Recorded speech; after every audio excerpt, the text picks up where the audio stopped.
ನಿನ್ನೆ ಎಸ್ಐಟಿ ಅಧಿಕಾರಿಗಳು ಕೇವಲ ಮಹೇಶ್ ಶೆಟ್ಟಿ ತಿಮರೋಡಿ ನಿವಾಸದಲ್ಲಿ ಮಾತ್ರ ಶೋಧವನ್ನು ನಡೆಸಿಲ್ಲ. ಮಹೇಶ್ ಶೆಟ್ಟಿ ತಿಮರೋಡಿ ಅವರ ಸಹೋದರನ ಮನೆ ಮೇಲೂ ಕೂಡ ದಾಳಿಯನ್ನು ನಡೆಸಿದ್ದಾರೆ.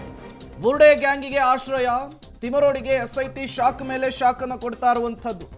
ನಿನ್ನೆ ತಡರಾತ್ರಿ ತಿಮರೋಡಿ ಮನೆಯಲ್ಲಿ ಮಹಜರು ಶೋಧ ಕಾರ್ಯ ಆಗಿದೆ. ಎಸ್ಐಟಿ ಕಡೆಯಿಂದ ರಾತ್ರಿ 10 ಗಂಟೆಯವರೆಗೂ ಕೂಡ ನಿರಂತರವಾಗಿ ಮನೆಯಲ್ಲಿ ಶೋಧವನ್ನು ನಡೆಸಿದೆ ಸ್ಪೆಷಲ್ ಇನ್ವೆಸ್ಟಿಗೇಷನ್ ಟೀಮ್. 4 ಗಂಟೆಗಳ ಕಾಲ ತಿಮರೋಡಿ ಸಹೋದರ ಮೋಹನ್ ಶೆಟ್ಟಿ ನಿವಾಸದಲ್ಲೂ ಕೂಡ ಮಹಜರು ಕೆಲಸ ಆಗಿದೆ ಅನ್ನೋದು ಗೊತ್ತಾಗ್ತಾ ಇದೆ. ಇಬ್ಬರು ಸಹೋದರರ ನಿವಾಸದಲ್ಲಿ ಒಟ್ಟು 16 ಗಂಟೆಗಳ ಕಾಲ ಶೋಧ ಕಾರ್ಯಾಚರಣೆಯನ್ನು ನಡೆಸಲಾಗಿದೆ.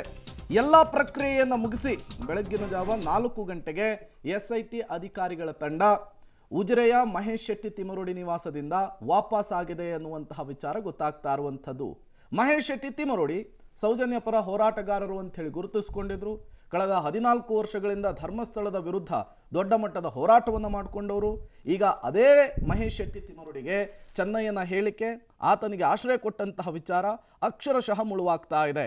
ಮುಖ್ಯವಾಗಿ ಮಹೇಶ್ ಶೆಟ್ಟಿ ತಿಮರೋಡಿಯವರ ಸಹೋದರ ಮೋಹನ್ ಶೆಟ್ಟಿ ಇದ್ದಾರಲ್ಲ, ಅವ್ರಿಗೂ ಕೂಡ ನಿನ್ನೆ ಎಸ್ಐಟಿ ಅವರ ನಿವಾಸದ ಮೇಲೆ ಶೋಧ ಮಾಡಿದೆ.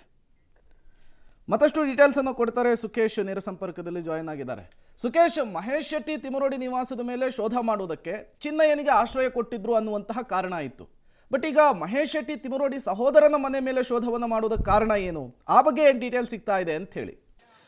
ಪ್ರೇಮ್, ಹಾಗೆ ನೋಡಿದ್ರೆ ಒಂದೇ ಬೌಂಡ್ರಿ ಅನ್ಬೋದು. ಅವ್ರದ್ದು ತುಂಬಾ ದೊಡ್ಡ ತೋಟ ಇದ್ದಂತೆ ಕಾಣಿಸ್ತಾ ಇದೆ. ಆ ತೋಟದ ವ್ಯಾಪ್ತಿಯಲ್ಲಿ ಒಂದು 500-600 ಮೀಟರ್ ಡಿಸ್ಟೆನ್ಸ್ ಅಲ್ಲಿ 2 ಮನೆಗಳಿದ್ದಾವೆ. ಮತ್ತೆ ಇಡೀ ಸಂಚಿನ ಭಾಗವಾಗಿ ಇರುವಂತಹ ಚೆನ್ನಯ್ಯ ಅಲ್ಲೆಲ್ಲ ಓಡಾಡಿದ್ದೆ ನಾನು ಅನ್ನುವಂಥದ್ದು ಕೂಡ ಹೇಳ್ತಾ ಇದ್ದಾರೆ.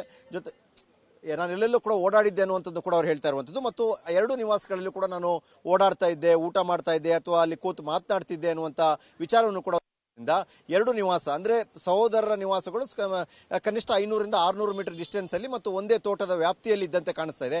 ಹಾಗಾಗಿ ಆತ ಓಡಾಡಿರುವ ಸ್ಥಳವೂ ಸೇರಿದಂತೆ ಮತ್ತೆ ಎಲ್ಲಿ ಅವಕಾಶ ಸಿಕ್ಕಿದಾಗ ಅಥವಾ ನನಗೆ ಫ್ರೀ ಆದಾಗ ಇಲ್ಲೂ ಬರ್ತಾ ಇದ್ದೆ ಅನ್ನುವಂಥ ಮಾತನ್ನ ಆತನೇ ಹೇಳಿದ್ರಿಂದ ಮತ್ತು ಇಡೀ ಆ ಒಂದು ಸಭೆ ಅಥವಾ ಮಾತುಕತೆ ನಡೆಯುವಂತ ಸಂದರ್ಭದಲ್ಲಿ ಅವರು ಕೂಡ ಇರ್ತಾ ಇದ್ರು ಅನ್ನುವಂಥ ಹೇಳಿಕೆಯನ್ನು ಕೊಟ್ಟಿದ್ರಿಂದ ಈ ಎಲ್ಲಾ ವಿಚಾರಗಳನ್ನ ಪರಿಗಣಿಸಿ ಅವರ ಸಹೋದರರ ನಿವಾಸದಲ್ಲೂ ಕೂಡ ಬೆಳಗ್ಗೆ ಪೊಲೀಸರ ತಂಡ ಒಂದ್ಸೆ ಹೋಗಿತ್ತು.